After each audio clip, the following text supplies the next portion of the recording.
From the California State Senate, this is Senate Spotlight.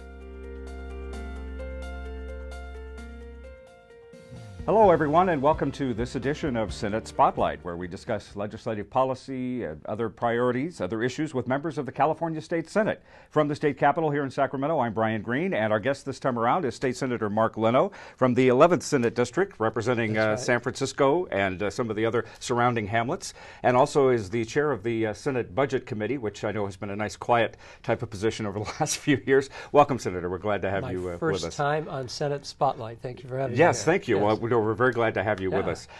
Let's set the scene here, if you will, for 2013, presenting some incredible challenges and opportunities for California. And you, of course, been here a while, your years in the Assembly and now in the Senate. You've seen California at the best of times. You've seen it at the worst of times, to paraphrase the author.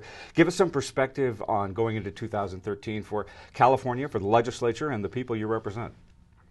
Well, it has been, due to the international fiscal crisis and some mismanagement by a previous administration, that it's been all budget all the time for many, many years now. And it's not been pretty. It's been painful. It's been devastating. We have literally had to dismantle so much of the public infrastructure of the state of California just to be able to balance our budget, because the state has been starved for cash as a result of some very significant ongoing cuts that we, the legislature, have made in recent years, and the success of the passage of Prop 30 at the ballot last November.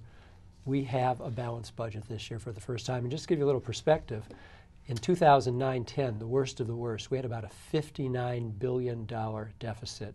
From there, it was $10 billion, $27 billion, $16 billion, and now we're balanced. So this is a new day and a very significant positive turn of events for California. And indeed, when the budget came out a couple of weeks ago, we were still reflexively poised, ready for some sort of onslaught, and then there was this, I will hardly call it anticlimactic, but like you say, this balance. But California still kind of cut to the marrow, as we've seen with the cuts over the last couple of years. It's going to take many years for us to be able to reinvest in public education, in our higher education system, so that we can hopefully bring down some of the ever-increasing tuition costs of recent years, so that we can reinvest in health care and child care and so many, our park system, our court system. The needs are great. We won't be able to fix everything overnight. It's taken us 10 years to have dug this hole. It's going to take us some years to rebuild. But the telling point is we have turned the corner. And when you think about it, California voters this past November, by a 10-point margin, agreed to raise their own taxes. This is historic. I think we will look back on that decision of voters as probably the most significant fiscal decision voters have made in California since the passage of Prop 13 going back to 1978. So it's a really generational shift, and all to the better of California. And we hope that by the time of the May revise, when the new tax receipts come in for May and the governor adjusts his budget, things will look even better. It sounds like there's still some caution from folks out there, fiscal analysts, to say, just be careful, make sure this isn't a mirage come the middle of the year. Well, one of the headlines in today's papers was that January tax receipts for personal income taxes is now projected to be about $12 billion, though we had only planned on closer to $7 billion. So this could be many billion dollars additional for our budget, but we won't know till May, because this could have been because of changing tax policies out of Washington, people cashing in December to pay a lower tax rate, so we're getting more money now that we may not get later on. Too early to say, but I'd certainly prefer to see tax revenues coming in billions of dollars beyond projection than the other way. And you mentioned the federal government. The president at Congress got us off the fiscal cliff at the new year. In fact, even as we speak, Congress today approved the extension of the debt limit, the federal debt limit. Obviously, what happened in Washington did threaten to undermine what we were doing here in California. As we speak now, looking positive with their influence and their monies to us? Looking positive, but the threat is not gone yet, because the sequestered cuts, the triggered cuts, have not yet been dealt with. And we could lose potentially some billions of dollars in federal revenue for health care and social programs if some direction is not changed. So we have yet to see and yet to know, which is why it's a little too early to completely celebrate. We'll know more after the final tax receipts of April and the governor's May revision in May. And you mentioned some pending cuts, including to some social services and also to the courts. And the courts, I know, is a particular issue for a lot of you and your colleagues, seeing further cuts to the court system in here in California, which is a key element of government in this state, obviously. You know, this is not just another government agency. This is a third and equal branch of government. And for anyone who believes that access to justice is an important part of our democratic system, when we've got not only just courtrooms closing, but entire courthouses closing, and funds for court construction and repair being cut, the court system is really on life support right now. I don't take it lightly. Certainly on our list of priorities for reinvestment once we do have the fiscal stability to be able to do that. But that fiscal stability becoming more and more a reality here for this year after years of unsureness and almost falling off the cliff in this state. My hope is that next year and the year after and the year after, all the battles that you see during the budget will be about how and where to reinvest billions of dollars that we haven't seen for over a decade. Right. I'm sure you're not going to miss the endless nights of sessions and the long stalemates and the big five meetings that go on and on. Gosh, it's just hardly fond memories of any of that. Well, if we're going to fight and have debate, I'd much rather have it over where to put new revenue as opposed to where to cut for lack of revenue. Right. Looking at 2013 and hopefully having some flexibility to make some systemic reform, and we can talk a little bit more too about the supermajority that you folks had here after this election with Democrats. But one of the elements here focusing on the systemic reforms to government, and in particular, you have authored legislation that gives local school districts much more flexibility. This is the SCA. I'd like you to talk just a little bit about that and what that means to local school districts that have been hampered and stymied, if you will, by a large vote requirement for that. So Senate constitutional amendments, SCA 3, would lower the threshold for the passage of school parcel taxes at the local level from the current requirement of 2/3 majority down to 55%. Now, when you think about it, why do we have supermajorities? And it's interesting, if you want to even go back and look at James Madison's Federalist Paper 58, writes about how our founding fathers really gave serious consideration and thought to the difference between a simple majority and a supermajority. Might we have required a 2/3 majority just to establish a quorum? Should we have a supermajority to pass anything once that quorum is established? Our founding fathers said no. By having a supermajority, it allows the minority to control the majority. You know, out of 40 senators, the 2/3 threshold is 27. We need 27 to put a constitutional amendment on the ballot. That's the number of votes I'll need in the Senate to get SCA 3 to the ballot to let voters to decide for themselves whether or not to lower that threshold. But the fact is, when you have a 2/3 threshold, that means 14 senators can veto what 26 senators want.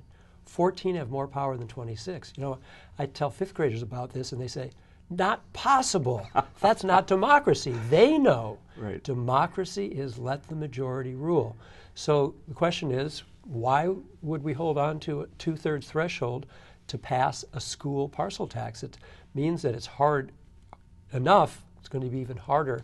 And we know we need local options for school districts to be able to reinvest, to find the money to reinvest in our school system. And so we did lower the threshold from 2/3 to 55% in year 2000 for school bonds. We want to do the same for school parcel taxes. And again, this is systemic. I mean, the concerns about the tyranny of the minority, as we've called it bitterly, is the point is proven there in the local level, and with our schools ranking so low here in California. So this would have a direct effect on school performance.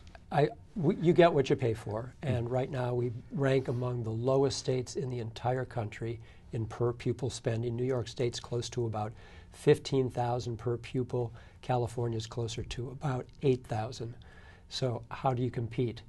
And this will give communities a better opportunity to reinvest in their schools. I understood there was an appeals court decision that affected this particular legislation or that supermajority and that issue. I think it came out of Alameda County. What's the status of that, and how does this affect that bill? Well, this gets a little bit wonkish here, but parcel taxes are to be a flat tax. So your $1 million property would get the same $100 parcel tax as a $50 million property would pay a $100 parcel tax. Not quite fair. It's flat. It's regressive by design, but it's the alternative to being able to raise a property tax, which Prop 13 limits and prohibits us from raising any more. So we have to deal with that fact of Prop 13, and I don't think anyone's suggesting we should change that. So parcel taxes were established as an alternative way to raise some money. And so what Alameda County did was say, well, we're going to have some variation depending upon what kind of parcel you own. And a court has struck that down and said, no, it has to be equitable and equal. That's the nature of a parcel tax. So that's more of a fine detail. We're just talking about what the threshold level for passage should be when a school district moves forward with a parcel tax. Now, this particular constitutional amendment is just one example I know of that you and your colleagues are trying to look at as you came in with a lot more Democrats than you had in 2012. Yes. And I know you have been tempered by the humility of the situation and just saying we can't go hog wild on this state, but that some of the systemic changes, this is being an example, some of the other ideas to change the way some of the things are working here in California, make them work smoother. You want to elaborate a little bit on that too? Sure. You know, one of the suggestions I've been hearing since we won our 2/3 majorities in both houses on election day is that not unlike sixth graders left at home on a Friday night, we're going to burn down the house and raise everyone's taxes. I don't think that's going to happen. We are going to be very responsible with this ever greater authority that voters have provided for the Democratic Party. But there are other things that we can do with 27 votes that would not require Republicans. For example, this Senate constitutional amendment, SCA 3, we've been talking about, requires a 2/3 vote of the legislature to get to the ballot. So we're not suggesting raising any tax in our measure, but we're just saying, should voters be able to decide for themselves the threshold for passing a tax at the local level? It's got to get to the ballot first. And we could do that with all Democrats. But I would suggest that we are not monolithic, and it's going to be actually the rare vote, not the rule, where 27 Democrats out of 27 Democrats agree on anything. So it will be my challenge to work with my Democratic colleagues, but I don't want to leave out the possibility that some of my Republican colleagues recognize that this 2/3 vote threshold denies communities within their Senate district the opportunity to reinvest in their school district. So I don't want to suggest this is a partisan fight or a partisan debate, though traditionally it has become a partisan issue. I always want to leave the door open and have conversations with my Republican colleagues. You never know where you're going to find a vote.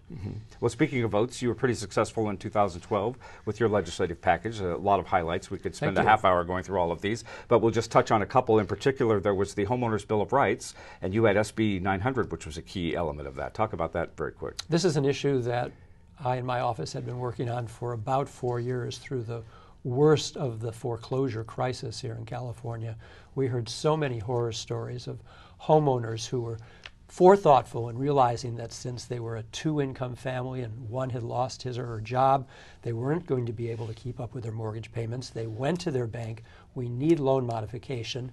These are our reasons. Can you give us a lower mortgage rate so that we don't have to go into foreclosure? We don't have to lose our home, which not only is devastating for a family, but every home that's foreclosed in a neighborhood drags down the value of surrounding homes.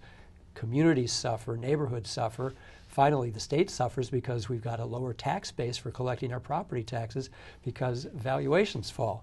So it has a large domino effect. And banks were just not being helpful. They were playing horrible games, dysfunctional, right hand not knowing what left hand was doing. That was the dual tracking issue, that they would be negotiating with you in good faith and you get a knock on the door. The bank was saying, you have to get out in 48 hours, you're being foreclosed. So we were able, working with the success of Attorney General Kamala Harris's negotiation with the banks nationally, to implement in statute many of the details of her settlement agreement with the banks, and the dual tracking was a part of that, and so we're very happy and hoping that it will really bring some benefit to struggling homeowners. And I know you've also looked at protecting young people in this state and families, including your SB 1133, dealing with sex trafficking of minors, and also the Religious Freedom Act, and also the privacy protections for foster children, SB 1407. So you've got quite a list of pieces of legislation to be significantly proud of this last year. You know, I've been asked, what does a state senator do? What is the job of a legislator? And in shorthand, my response would be, we're all in the business of selling ideas.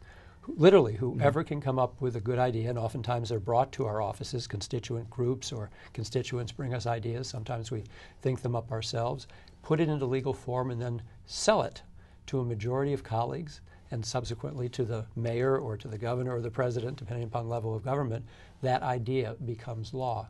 And so I love dealing with all these different public policy areas, and sometimes we have more success than others. And also I've learned that oftentimes an important idea doesn't succeed in the first year. In fact, some of the most significant things that we've done, like our dual tracking foreclosure bill I just told you about, didn't happen the first year, the second year, the third year. Sometimes it takes 4 or 5 tries of convincing colleagues to support the bill and all the good public policy reasons for it. And one example, of course, is the work that you've done over the years with GLBT-related legislation. I mean, I recall you in the Assembly working hard with your colleagues to pass domestic partnership legislation, and here you are, fast forward a decade, and the battle doesn't seem to be quite as hard as it was at that time. That shows a lot to the credit of California. It's amazingly now 9 years since we first introduced our marriage equality bill in the Assembly, 2004, first of its kind in the nation.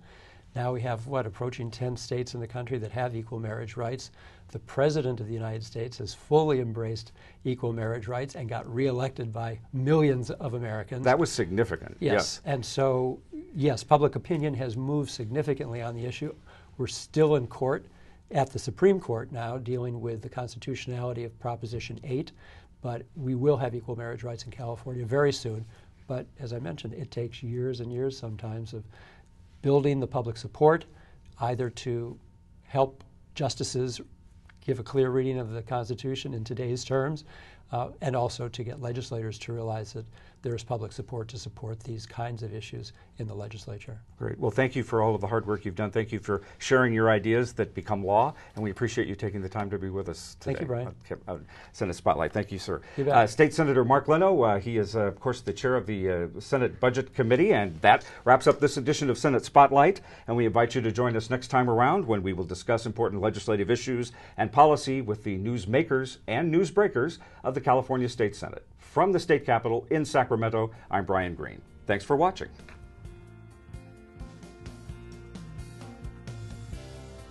Thanks for watching Senate Spotlight.